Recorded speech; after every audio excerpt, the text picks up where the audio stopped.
Hi friends, ಎಲ್ಲರಿಗೂ ಈ ಪಯಣ ಯೂಟ್ಯೂಬ್ ಚಾನಲ್ನ ಫುಲ್ ನ್ಯೂಸ್ನ ವಿಡಿಯೋಗೆ ಸ್ವಾಗತ. ಈ ವಿಡಿಯೋದಲ್ಲಿ ಡೈಲಿ ಆಗಿರುವ ಎಲ್ಲಾ ನ್ಯೂಸ್ಗಳನ್ನು ಒಂದೇ ವಿಡಿಯೋದಲ್ಲಿ ಕವರ್ ಮಾಡಲಾಗುತ್ತೆ.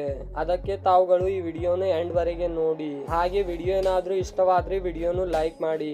ಹಾಗೆ ನಮ್ಮ ಚಾನಲ್ಗೆ ಮೊದಲ ಬಾರಿಗೆ ವಿಸಿಟ್ ಮಾಡಿದ್ರೆ ನಮ್ಮ ಚಾನಲ್ನು ಸಬ್ಸ್ಕ್ರೈಬ್ ಮಾಡಿಕೊಳ್ಳಿ. ವಿಡಿಯೋಗಳನ್ನು ನೀವೆಲ್ಲ ನೋಡ್ತಾ ಇದ್ದೀರಿ, ಆದ್ರೆ ಯಾರು ಕೂಡ ಈ ವಿಡಿಯೋ ನೋಡ್ತಾ ಇರೋರಲ್ಲಿ 90% ಜನಗಳು ಈ ಚಾನಲ್ನು ಸಬ್ಸ್ಕ್ರೈಬ್ ಮಾಡ್ಕೊಂಡಿಲ್ಲ. ಸಬ್ಸ್ಕ್ರೈಬ್ ಮಾಡ್ಕೊಳ್ಳೋದ್ರಿಂದ ನೀವೇನ್ ಚಿಕ್ಕವರಾಗೋಲ್ಲ, ಹಾಗೆ ನಿಮ್ಮ ಆಸ್ತಿ ಹೋಗುವುದಿಲ್ಲ.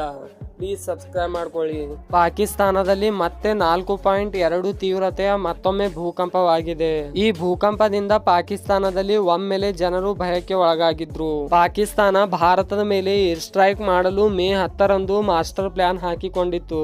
ಆದ್ರೆ ಪಾಕಿಸ್ತಾನ ಏರ್ ಸ್ಟ್ರೈಕ್ ಮಾಡುವಷ್ಟರಲ್ಲಿಯೇ ಭಾರತದ ಏರ್ ಕ್ರಾಫ್ಟ್ ಗಳು ಬಂದು ಪಾಕಿಸ್ತಾನದ ಮೇಲೆ ಬ್ರಹ್ಮೋಸ್ ಮಿಸೈಲ್ ಹಾಕಿದೆ ಎಂದು ಪಾಕಿಸ್ತಾನದ ಪ್ರಧಾನಿಯಾದಂತ ಶಹಬಾಜ್ ಶರೀಫ್ ಅವರು ಈಗ ಹೇಳ್ತಾ ಇದ್ದಾರೆ. ಇಷ್ಟು ದಿನಗಳ ಆದ್ಮೇಲೆ ಪಾಕಿಸ್ತಾನದ ಪ್ರಧಾನಿಯವರಿಗೆ ಈಗ ಗೊತ್ತಾಗ್ತಾ ಇದೆ. ಶಹಬಾಜ್ ಶರೀಫ್ ಅವರು ವಿಶ್ವದ ಮುಂದೆ ಈಗ ಮೊಸಳೆ ಕಣ್ಣೀರ್ ಹಾಕ್ತಾ ಇದ್ದಾರೆ. ಆದ್ರೆ ಅವರೇ ನಮ್ಮ ಮೇಲೆ ಅಟ್ಯಾಕ್ ಮಾಡಿದ್ದಾರೆಂದು ಶಹಬಾಜ್ ಶರೀಫ್ ಅವರು ಈಗ ವಿಶ್ವದ ಮುಂದೆ ಹೇಳ್ತಾ ಇದ್ದಾರೆ. ನ್ಯಾಯಮೂರ್ತಿಗಳ ವಿರುದ್ಧ ಅವಹೇಳನಕಾರಿ ಹೇಳಿಕೆ ನೀಡಿದ ಆರೋಪದಡಿ ಚಂಡೀಗಢ ಮೂಲದ ಪತ್ರಕರ್ತ ಹಾಗೂ ಯೂಟ್ಯೂಬರ್ ಆದಂತ ಅಜಯ್ ಶುಕ್ಲಾ ವಿರುದ್ಧ ಸ್ವಯಂ ಪ್ರೇರಿತವಾಗಿ ದೂರು ದಾಖಲಿಸಿಕೊಂಡಿದೆ ಸುಪ್ರೀಂ ಕೋರ್ಟ್. ಹಾಗೆ ನ್ಯಾಯ ನಿಂದನೆ ಪ್ರಕ್ರಿಯೆ ಕೂಡ ಆರಂಭಿಸಿದೆ.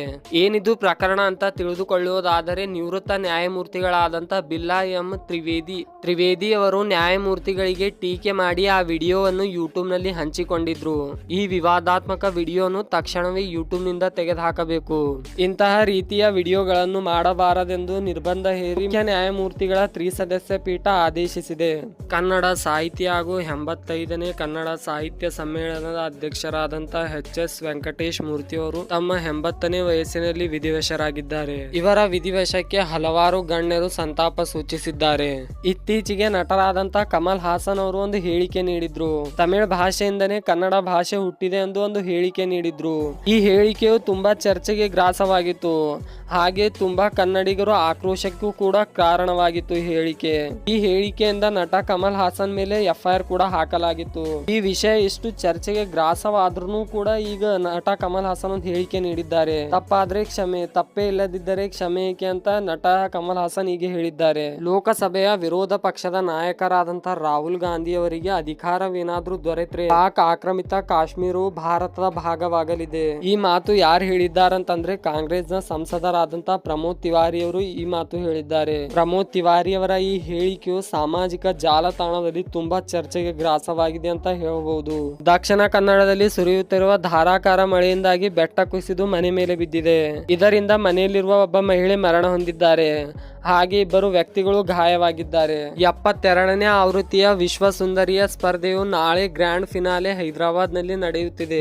ಇದರಲ್ಲಿ 108 ದೇಶಗಳ ಸ್ಪರ್ಧಿಗಳು ಭಾಗಿಯಾಗಿದ್ದಾರೆ. ನಾಳೆಯ ಈ ಸ್ಪರ್ಧೆಯಲ್ಲಿ ಯಾರಾಗುತ್ತಾರೆ 2025ರ ವಿಶ್ವ ಸುಂದರಿ ಅಂತ ಕಾಯ್ದು ನೋಡಬೇಕು. ಪೌರಿ ಗರ್ವಾಲ್ ಜಿಲ್ಲೆಯಲ್ಲಿ ವನತಾರ ರೆಸಾರ್ಟ್ ನಲ್ಲಿ 19 ವರ್ಷದ ಅಂಕಿತಾ ಭಂಡಾರಿ ಅವರು ಸ್ವಾಗತ ಕಾರಣಿಯಾಗಿ ಕೆಲಸ ಮಾಡ್ತಿದ್ರು.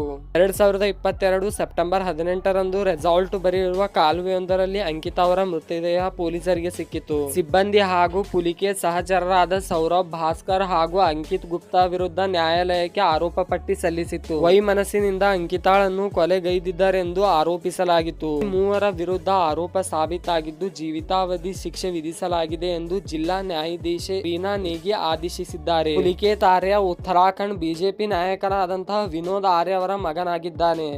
ತೆಲಂಗಾಣದಲ್ಲಿ 17 ನಕ್ಸಲರು ಪೊಲೀಸರಿಗೆ ಶರಣಾಗಿದ್ದಾರೆ. ಇತ್ತೀಚೆಗೆ ಅಮಿತ್ ಶಾ ಅವರು ಹೇಳಿದ್ರು, ನಾವು ನಕ್ಸಲರು ಎಲ್ಲೇ ಇದ್ರೂ ಬಿಡಲ್ಲ ಅಂತ ಮತ್ತು ನಕ್ಸಲ ಮುಕ್ತ ಭಾರತವನ್ನು ಮಾಡ್ತೀವಿ ಅಂತ ಇತ್ತೀಚೆಗೆ ಅಮಿತ್ ಶಾ ಅವರು ಹೇಳಿದ್ರು. ಅಮಿತ್ ಶಾ ಅವರು ಆ ಮಾತು ಹೇಳಿದ ಬೆನ್ನಲ್ಲೇ ಈ ಘಟನೆ ನಡೆದಿದೆ ಅಂತ ಹೇಳ್ಬಹುದು. ಜಮ್ಮು ಕಾಶ್ಮೀರದ ಪಹಲ್ಗಾಮ್ ನಲ್ಲಿ ಏಪ್ರಿಲ್ 22ರಂದು ಉಗ್ರರು ನಡೆಸಿದ ದಾಳಿಯಲ್ಲಿ ಮೃತಪಟ್ಟ ಶುಭಂ ದ್ವಿವೇದಿ ಅವರ ಕುಟುಂಬಕ್ಕೆ ಇಂದು ಪ್ರಧಾನಿ ನರೇಂದ್ರ ಮೋದಿ ಅವರು ಭೇಟಿ ಮಾಡಿದ್ರು.